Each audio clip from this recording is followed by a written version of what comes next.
ہے. اے علماء حقہ تمہارا یہ مقام اور رتبہ ہے. تم نے اکیلے نہیں جانا, تم نے جنت میں اکیلے, تم جس کے بارے میں اپنی زبان کو ہلاتے جاؤ گے یا اللہ اس کو بھی جنت دے دے, اس کو بھی جنت دے دے.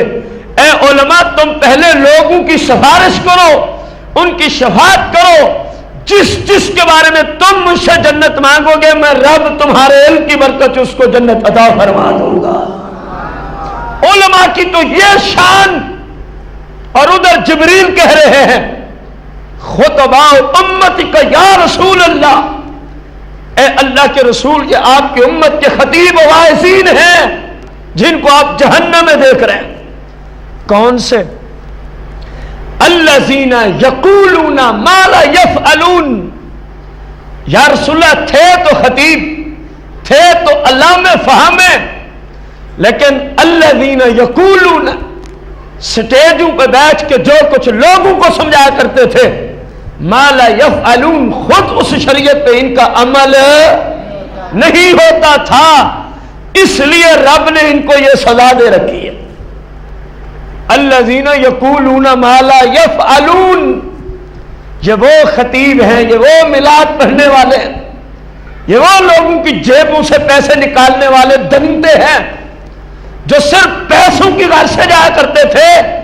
ان کو عمل سے کوئی تعلق.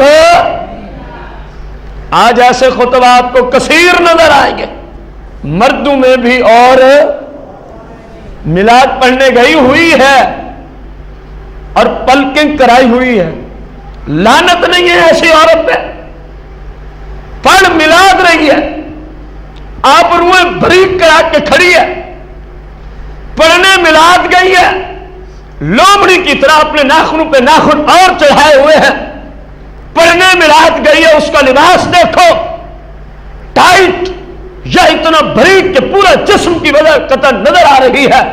ایسی عورت پہ رب کی کیا اترتی ہے؟ لعنت اترتی ہے. انشاءاللہ الرحمن اس موضوع پہ درس شریعت آئے گا. مسلم خاتون کا لباس, مسلم خاتون کا, اس کے اندر ہم احادیث مبارکہ عرض کریں گے کہ ایسی عورتوں کو سرکار کیا سمجھتے ہیں جو آج سمجھتی ہے میرے جیسا شاید کوئی جنت کا مستحق نہیں. یہ میلاد پڑھنے سے کوئی جنت کا مستحق بنتا, میلاد نہ بھی پڑھو تو بندہ گناہگار نہیں ہوتا. جو شریعت ہمارے اوپر فرض کی گئی ہے جب تک اس پہ عمل نہیں ہوگا کوئی فائدہ ہمیں مل سکتا. نماز فرض ہے, اس کو اس کی فرصت نہیں, میلاد پڑھنے گئی ہوئی ہے.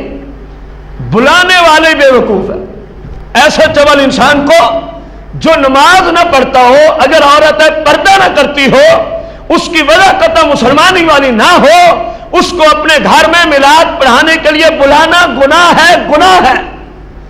ایک فاسق بندے کو تم عزت دو گے, بے نمازی کو عزت دو گے, بے پردہ عورت کو عزت دو گے. جو عورت پلکنگ کراتی ہے, آبروئیں بریک کراتی ہے, جناب والا بال کٹواتی ہے, ایسی عورت پہ رب کے سارے فرشتے لعنت بھیجتے ہیں. صحیح بخاری کی حدیث ہے. کیا تم اس کو عزت کے سٹیج پہ کھڑا کرو گے؟ اسلام میں فساق و فجار کے لیے کوئی عزت نہیں.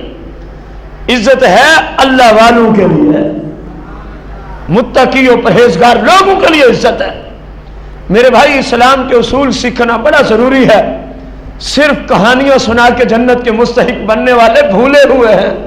صرف من گھڑت کہانیاں سنا کے کہتے ہیں ہم بھی جنتی اور ساتوں پشتیں بھی ہمارے ساتھ جائیں گی. یہ سب بکواس کی جاتی ہے, سب جھوٹ ہے. تیرے اوپر رب کی لعنت برستی ہے تو کسی اور کو کس طرح لے کے جا سکتی ہے؟ تیرے کردار یہ ہیں, تیرے افعال یہ ہیں. اسلام جن باتوں پہ لعنت کرتا ہے تو وہی کام کرتی ہے, تو وہی کیا کرتی ہے.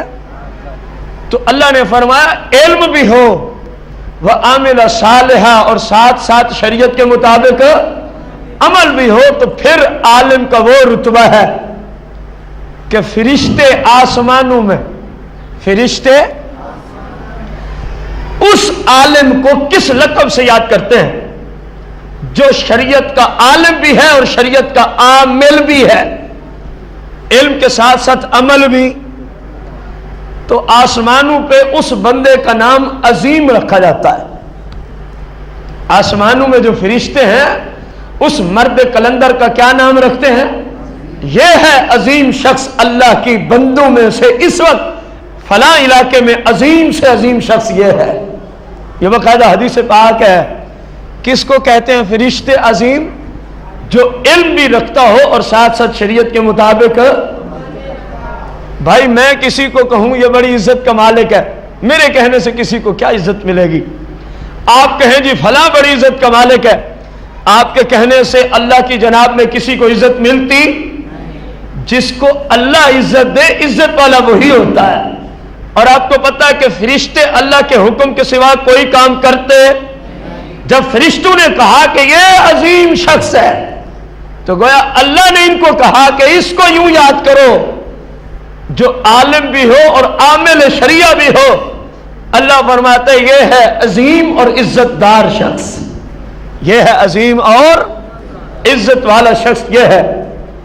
اب آپ غور کرو، قرآن مجید فرقان حمید میں اللہ جل شانہ نے ایک اور مقام پہ فرمایا وَيُعَلِّمُهُمُ الْكِتَابَ وَالْحِكْمَةَ، کہ میرا نبی قرآن بھی سکھاتا ہے لوگوں کو اور حکمت یعنی حدیث کی باتیں بھی سکھاتا ہے. حدیث کی باتیں. اب اس آیت پہ غور کرو. یہ آیت قرآن میں کئی مقامات میں، مثال کے طور پر سورہ بقرہ میں آیت نمبر 129 کے اندر اور 151 میں، سورہ آل عمران آیت نمبر 164 کے اندر، سورہ جمعہ آیت نمبر 2 کے اندر سرکار کا یہ وصف اللہ نے قرآن میں متعدد جگہ فرمایا کہ میرا محبوب لوگوں کو قرآن کا علم بھی سکھاتا ہے، حدیث کا علم بھی سکھاتا ہے. سادہ لفظوں میں کیا معنی نکلا؟ میرا محبوب لوگوں کو شریعت سکھاتا ہے، کیونکہ قرآن و حدیث ہی شریعت ہے. اب غور کرو یہ کتنا بڑا منصب ہے جو کام اللہ کے محبوب نے کیا، لوگوں کو دین سکھانا. اگر اللہ کسی اپنے بندوں میں سے کسی بندے کو توفیق دے دے تو وہ بندہ اللہ کے ہاں عظیم ہوگا کہ نہیں ہوگا؟ جو کام سرکار نے کیا اور تمام انبیاء اور رسول نے صرف یہی کام کیا کہ لوگوں کو شریعت کی دعوت دی، اپنی اپنی شریعت کی کیا دی. اور جس بندے یا بندی کو اللہ یہ ہمت و توفیق دے دے کہ وہ دین سیکھ کے آگے لوگوں کو، تو اس پہ رب کی کتنی رحمتیں برستی ہوگی. اب اس روایت سے معلوم کر لیجئے گا، عالم کی صحبت میں فقط آ کے بیٹھ جائے بندہ، صحیح عالم کی صحبت میں فقط آ کر، امام غزالی فرماتے ہیں رب کی رحمت اس پہ برسنا شروع ہو جاتی ہے. بس آ کے بیٹھ جائے، رب کی رحمت اس پہ برسنا شروع ہو جاتی ہے. ایک شخص نے کہا کہ فلاں جگہ انبیاء کی وراثت تقسیم ہو رہی ہے، جس نے لینی ہے جلدی کرے. لوگ دوڑے، جب اس جگہ پہنچے تو دیکھا کوئی چیز بھی نہیں ہے سوائے اس کے ایک بندہ دین سکھا رہا ہے اور بقایا سارے. واپسی اسی کے پاس ہے. اس نے کہا جی آپ نے کہا تھا وہاں انبیاء کی کیا تقسیم ہو رہی ہے؟ میں گیا ہوں مجھے تو کوئی نظر نہیں آئی. اس نے کہا وہاں کیا ہو رہا تھا؟ کہنے لگا جی وہاں ایک بندہ شریعت سکھا رہا تھا اور بقایا سارے اس سے شریعت کو. تو اس بندے نے کہا او میرے بھائی یہی تو نبیوں کی وراثت ہے، انبیاء کی وراثت شریعت کا علم ہی تو ہوتا ہے، وہی تو وہ آگے تقسیم کر رہا تھا، لینے والے لے رہے تھے، لینے والے لے رہے تھے. اب غور کریں احادیث مبارکہ. سرکار مدینہ علیہ الصلاۃ والتسلیم کا فرمان علی شان حضرت معاذ بن جبل رضی اللہ عنہ کو جب سرکار نے بھیجا یمن کی طرف، کس طرح بھیجا؟ اس وقت سرکار نے فرمایا تھا معاذ بن جبل کو، کیا فرمایا؟ فرمایا اے معاذ اگر میرا رب تیری وجہ سے کسی ایک بندے کو ہدایت دے دے، کتنے بندوں کو؟ کسی ایک بندے کو. دیکھیں سرکار نے فرمایا رجلا واحدا، صرف ایک شخص اے معاذ اگر تیرے سمجھانے کی وجہ سے کیا ہو جائے، ہدایت یافتہ ہو جائے، تو سرکار مدینہ نے فرمایا خیر لک من الدنیا وما فیہا، اے معاذ پوری دنیا کی دولت صدقہ کرنے سے تیرے لیے یہ کئی درجے بہتر ہے کہ تیرے سمجھانے سے کوئی ایک بندہ شریعت پہ چلنے والا ہو جائے۔ شریعت پہ چلنے، یہ صرف معاذ بن جبل کے لیے نہیں ہے حدیث، یہ آپ سب کے لیے بھی ہے، یہ قیامت تک کے مسلمانوں کے لیے ہے۔ اگر آپ کسی بھائی یا بہن کو کہتے ہیں، بھلے اپنے گھر والے، کیونکہ پہلے اپنے گھر والوں کو سمجھانا ہوتا ہے کہ نماز پڑھا کرو، کیا کیا کرو، اب وہ نمازی بن گیا اگر آپ کے سمجھانے کی برکت سے، تو سرکار فرما رہے ہیں یہ تجھے ساری دنیا کی دولت بھی دے دی جائے نا، اس سے یہ بہتر ہے کہ تیری وجہ سے کوئی ایک بندہ شریعت پہ چلنا شروع کر دے، تیری وجہ سے کوئی ایک بندہ شریعت پہ چلنا۔ سرکار مدینہ علیہ السلام کا فرمان عالی شان، من تعلم بابا من العلم لیعلم الناس اوتی ثواب 70 صدیقا، او کما قال علیہ السلام، سرکار نے فرمایا کہ جو بندہ دین کو اس نیت سے سیکھتا ہے، دین کو بھلے ایک مسئلہ ہی سیکھتا ہے لیکن نیت کیا ہے، میں سیکھ کے لیعلم الناس، میں دوسرے مسلمانوں کو یہی دین کی بات سکھاؤں گا، بتاؤں گا، سرکار فرماتے ہیں اوتیا ثواب 70 صدیقا، ایسے شخص کو اللہ 70 صدیقوں کا اجر و ثواب عطا فرماتا ہے۔ دیکھیں آپ یہاں روزانہ سیکھنے آتے ہیں، میرے بھائی بزرگ اور بہنیں مائیں، کوئی بات تو سمجھ میں آتی ہے کہ نہیں آتی؟ میرے خیال میں تو ساری ہی آتی ہوں گی، چلو کم از کم بھی ہم لیں تو کوئی ایک بات تو روزانہ آپ لے کے جاتے ہیں کہ نہیں جاتے؟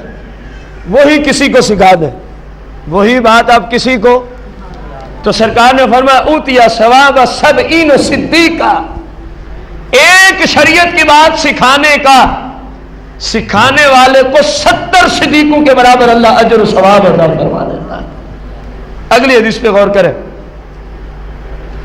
سرکار مدینہ علیہ السلام نے فرمایا اذا كان يوم القيامة يقول الله سبحانه وتعالى للعابدين والمجاهدين ادخلوا الجنة، سرکار نے فرمایا جب قیامت کا دن ہوگا، کیا فرمایا؟ جب قیامت کا دن ہوگا، یقول اللہ سبحانہ وتعالی، اللہ خود ارشاد فرمائے گا، اللہ کن کے لیے؟ للعابدین والمجاہدین، جو عبادت گزار تھے اور جہاد کرنے والے تھے، ادخلوا الجنہ، اللہ فرمائے گا اے عابدین کا گروہ، اے مجاہدین کا گروہ، ادخلوا الجنہ، کہاں داخل ہو جاؤ؟ جنت میں۔ فیقول العلماء، تو جب علماء دیکھیں گے کہ عابدین کو بھی حکم ہو گیا جاؤ، مجاہدین کو بھی حکم ہو گیا، ہم ادھر ہی کھڑے، حالانکہ عبادت گزار نے عبادت تب کی تھی جب ہم نے اس کو سمجھایا تھا دنیا میں، بغیر علم کے تو عبادت قبول نہیں۔ مجاہد نے جہاد اسی لیے کیا تھا کیونکہ ہم نے اس کو ترغیب دی تھی جہاد کی۔ فیقول العلماء، علماء عرض کریں گے بفضل علمنا تعبدوا وجاہدوا، یا اللہ انہوں نے ہماری وجہ سے تو تیری عبادت کی تھی، ہماری وجہ سے ہی انہوں نے تیرے راستے میں کیا کیا تھا، ان کو جنت مل گئی، ہم ابھی یہیں کھڑے ہیں، ہم ابھی۔ اب اللہ کا جواب، سرکار فرماتے ہیں فیقول اللہ عز وجل انتم عندی کبعض ملائکتی، اللہ فرمائے گا اے گروہ علماء، اے شریعت کو جاننے والوں، انتم عندی کبعض ملائکتی، تمہارا رتبہ میرے ہاں میرے فرشتوں کے برابر ہے، تمہارا رتبہ میرے ہاں میرے، تم نے کیا کرنا ہے؟ اشفعوا، تم نے اکیلے جنت میں نہیں جانا، اللہ اجازت دے گا علماء شریعت کو قیامت کے دن اولاد کا مستقبل سوچنے اور سنوارنے والوں ذرا غور کرو مستقبل کیا ہوتا ہے. جس کی اولاد کو رب فرمائے قیامت کے دن اشفعوا، تو اکیلا نہ جا، تو زبان کو ہلاتا جا، یا اللہ اس کو بھی جنت دے دے، یا اللہ اس کو بھی. تم زبان کو ہلاتے جاؤ، میں ان کو جنت دیتا جاؤں گا، میں ان کو جنت. اگر میں یہاں پہ ایک سوال کروں کہ کس کس کو پسند ہے کہ قیامت کے دن میری اولاد کو بھی یہ جملہ بولا جائے، تو کوئی ایسا نہیں ہوگا جو کہے مجھے پسند نہیں. ہر بندہ کہے گا جی مجھے، لیکن کرنے کو تیار بہت کم ہی ہوتے ہیں. پسند کرنے سے پسند نہیں ملتی، اس پسند کے لیے جو شریعت کے احکامات ہیں ان پہ عمل کرنا پڑتا ہے. اب یہ حکم کس کو ہوگا؟ جو شریعت کا عالم ہوگا، جو شریعت کا. اللہ فرمائے گا اشفعوا، تم شفاعت کرو. تم کیا کرو؟ جس کے بارے میں تم کہو گے یا اللہ اس کو بھی جنت پہ جانے دے، میں حکم دے دوں گا فرشتے اس کو بھی جانے دے. کتنی بڑی شان ہے علماء کی. چاہیے یہی جس طرح میں نے کل آپ کو عرض کیا کہ ہر گھر میں کم از کم ایک عالم ہونا چاہیے، کم از کم ہر گھر میں ایک عالم. بہتر تو یہی ہے کہ ساری اولاد ہی عالم دین ہو. علم دین پڑھنا آپ کو یہ تو نہیں کہتا کہ آپ دنیا کا کوئی اور کام نہ کرو، علم دین سیکھو، جو مرضی کام کرو. اسلام آپ کو منع تو نہیں کرتا، تجارت کرو، کسی اور شعبے میں جاؤ، دین سیکھنا آپ کو منع نہیں کرتا. سرکار مدینہ علیہ الصلاۃ والتسلیم نے ارشاد فرمایا، غور کرنا، ایک ہدیہ اور تحفہ گفٹ وہ ہے جس کو میں اور آپ اچھا سمجھتے ہیں. کسی گفٹ کو آپ